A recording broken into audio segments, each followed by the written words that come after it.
மனைவிக்கான தேவனின் திட்டம் என்ற தலைப்பின் கீழ் இப்பொழுது காணப்போவது திருமணம் மற்றும் பொருத்தம் பார்த்தல், அதாவது மேரேஜ் அண்ட் டேட்டிங்.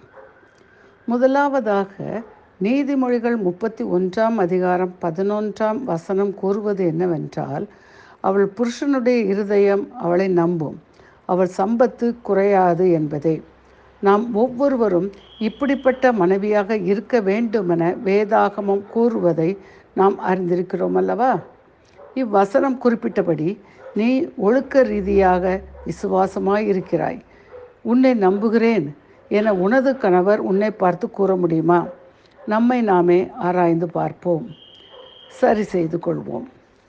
அடுத்தபடியாக நீதிமொழிகள் 31 அதிகாரம் 12 அவள் உயிரோடு இருக்கும் நாளெல்லாம் அவனுக்கு தீமையை அல்ல நன்மையையே செய்கிறாள் என மனைவி பற்றி குறிப்பிடுகிறது.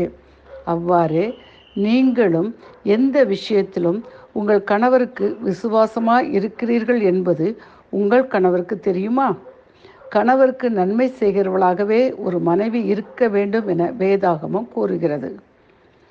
மூன்றாவதாக பவுல் எபேசியருக்கு எழுதின நிருபம் 5 அதிகாரம் 24 சபையானது கிறிஸ்துவுக்கு கீழ்ப்படுகிறது போல மனைவிகளும் தங்கள் சொந்த புருஷர்களுக்கு எந்த காரியத்திலேயும் கீழ்ப்படிந்திருக்க வேண்டும் என பவுல் வலியுறுத்துகிறார்.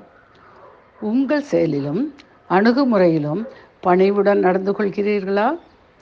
தேவன் விரும்பியபடி வாழ படைக்கப்பட்ட நாம் எப்படி இருக்க வேண்டுமென வேத வசனங்கள் உதவி செய்வதற்காக நன்றி செலுத்த வேண்டும்.